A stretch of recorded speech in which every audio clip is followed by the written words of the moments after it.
આવવા જવાના રસ્તાને લઈને નવી જિલ્લા કલેક્ટર કચેરી ખાતે સૂત્રોચ્ચાર પ્લેકાર્ડ સાથે જિલ્લા કલેક્ટરને આવેદનપત્ર આપી રજૂઆત કરી। વડોદરાની નવી કલેક્ટર કચેરી ખાતે વડોદરા શહેરના માળી સમાજના રાજેશ માળી મહોલ્લો અવરજવર કરવા માટે રસ્તો મળે તે સંદર્ભે અગાઉ કલેક્ટર કચેરીએ આવેદનપત્ર આપવામાં આવેલ।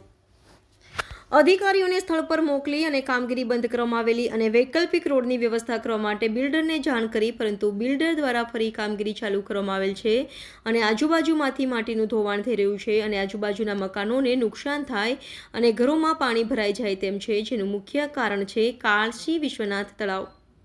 જો હાલમાં કોઈ પણ જાતનો બનાવ બનશે તો તે અંગેની પૂરેપૂરી જવાબદારી જે તે અધિકારીઓની રહેશે। આ બાબતમાં સતત રજૂઆતો કરવા છતાં પણ આજ દિન સુધી કોઈ પણ નિરાકરણ નહીં આવતા આજે ફરીથી જિલ્લા કલેક્ટરને આવેદનપત્ર આપી રજૂઆત કરવામાં આવી હતી। બિલ્ડરને લેખિતમાં મનાઈ ઓર્ડર આપવા અને પોતાના ખોદકામના સમયમાં નિયમોનું પાલન કરતા નથી, પોતાના ડમ્પરો માટી ભરીને સમય મર્યાદાનો ભંગ કરતા હોય છે, જેનાથી કોઈ અકસ્માત ન થાય। વડોદરા મહાનગરપાલિકાના ટાઉન પ્લાનિંગ અધિકારી જીતેશ ત્રિવેદી, જેઓને વડોદરા શહેરમાં ગેરકાયદેસર બાંધકામની પરવાનગી આપી છે, જેમાં કાશી વિશ્વનાથ તળાવ ઉપર પણ બાંધકામ પરવાનગી આપેલ છે, જે પણ પરવાનગીઓ આપેલ છે તે તમામ પરવાનગીઓ ફરીથી એકવાર તપાસ કરવામાં આવે અને અમને અવરજવર કરવા રસ્તો આપવામાં આવે તેવી માંગ માળી સમાજનો પરિવાર કરી હતી। અમે મોતીબાગથી આવ્યા છીએ, અમારો રસ્તો કરેલ હતા નહીં, અમે કલેક્ટર સાહેબને મળવા ગયા। અમે તો કલેક્ટર સાહેબને અમે તો કહીએ છીએ કે ભગવાન છો તમે અમારું સાંભળો અને અમને રસ્તો કરીને આપો। મારા પપ્પા છે જે એમનાથી ચલાતું પણ નહીં, મારી મમ્મીથી ચલાતું નહીં, આજે અમે નહીં ના 4-5મી રજૂઆત છે છતાં અમારું કોઈ સાંભળતું તૈયાર છે નહીં। અમે એક જ વસ્તુ કહીએ છીએ કે અમારા માટે બસ ખાલી આવે સાહેબ અને અમને રસ્તો કરીને આપે ને, એ જ અમારી માટે બહુ મોટી વાત છે। બિલ્ડરને જે કરવું હોય તે કરે, પણ અમને રસ્તો જોઈએ બસ। કોર્પોરેટર તો છે કેટલા 4 છે, કોઈ નહીં આવે, કોઈ આવવાના બી નહીં પૂછવા, જ્યારે એમને જરૂરત પડશે ત્યારે જ આવવાના છે। હમણાં તો કોઈ જ આવવાના નહીં, એ બધા ઊંઘે છે, ફરવા જવાનું પ્લાનિંગમાં છે અત્યારે।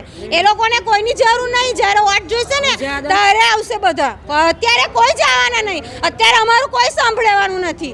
અત્યારે અમે કલેક્ટર સાહેબ આવ્યા છે, કલેક્ટર સાહેબે કહ્યું છે કે તમે જાઓ, અમે અત્યારે એવું લાગશે માપણી કરીશું, રસ્તો કરીશું, જોઈએ છે કલેક્ટર સાહેબને અમે ભગવાનનો દરજ્જો આપ્યો છે।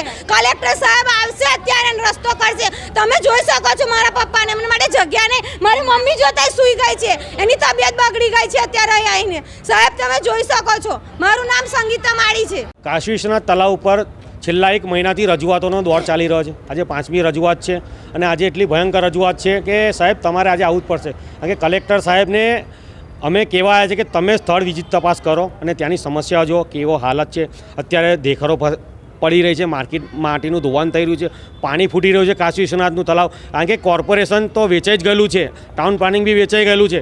અત્યારે એક જ છે વડોદરા શહેરમાં જો ન્યાય આપી શકે એવા તો એ છે માન્ય કલેક્ટર સાહેબ, કારણ કે કલેક્ટર સાહેબ એવા છે કે આખા વડોદરાને ન્યાય અપાઈ શકશે। કોર્પોરેશન તો ન્યાય અપાવે જ નહીં, કારણ કે વેચાઈ ગયેલું છે।